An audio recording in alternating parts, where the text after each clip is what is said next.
Welcome back to Lego by the Book. I am Captain Xavier, and today I'm going to be building set 75319, the Armorer's Mandalorian Forge.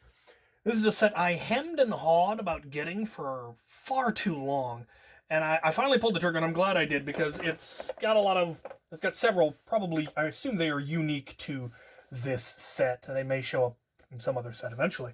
But I wasn't sure that they would, and I wanted to make sure that I got them while they were available, and there's just a lot of other neat parts in there, so should be a fun build.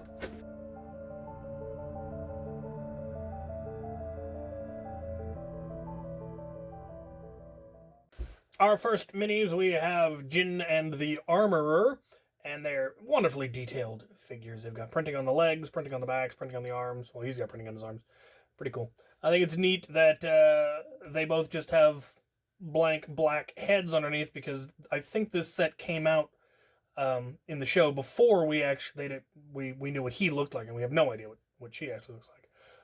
One of the parts that I wanted the most out of this set was her helmet, because it's just really cool. It's got horns, and it's got more of a Corinthian look, and I dig it. So there we go.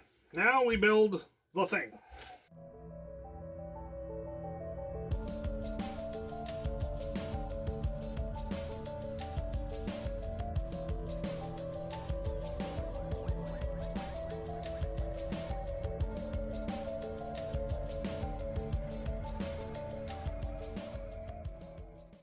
And there it is, the actual forge part of the forge.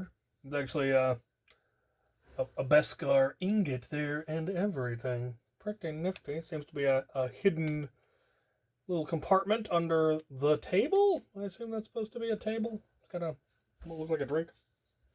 We have the usual plethora of spare parts.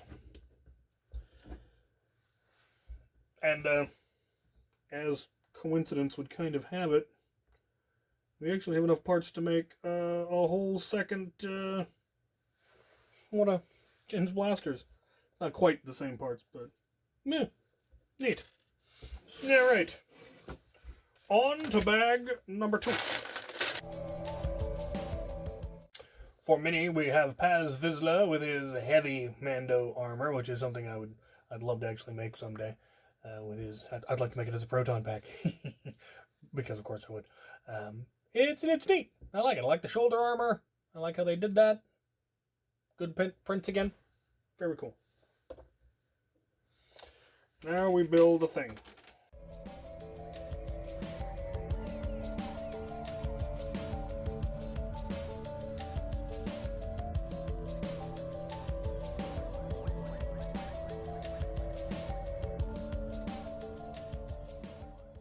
We have a section of a room with the Mando symbols up over the doorway, which is pretty cool. A broom, an ice skate on the table upside down, I'm not sure about that, and a blank Mando helmet. It doesn't actually have a visor, it's just blank, which is pretty neat. That's kind of cool. Unusual plethora of spare parts.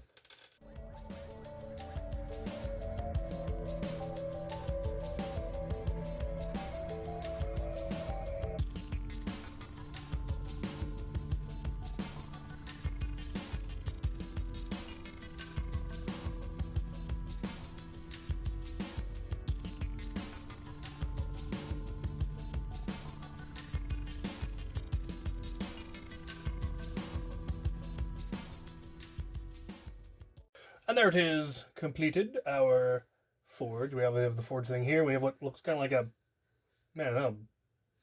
drill press, sort of. We've got a tool chest that opens up. Got the tool rack in there. And then underneath it, kind of hidden, are crates. One's got weapons, one's got more Beskar ingots. We have another Beskar ingot here. We have a total of 3 Beskar ingots. Lovely. And then this is actually also a secret passageway, I suppose. There's a hidden door behind the tool chest.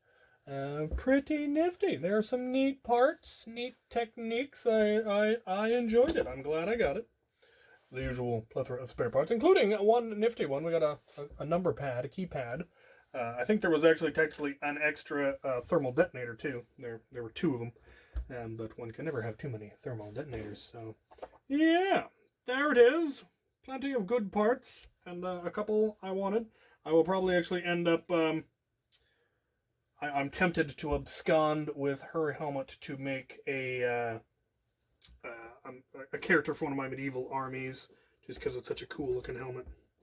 And it doesn't look particularly spacey, because like I said, it's got a more Corinthian look, and then it's got a horn, so I could make some sort of and it's gold, so I can make a leader of one of the monstrous factions of some sort is probably what I'll end up using it for.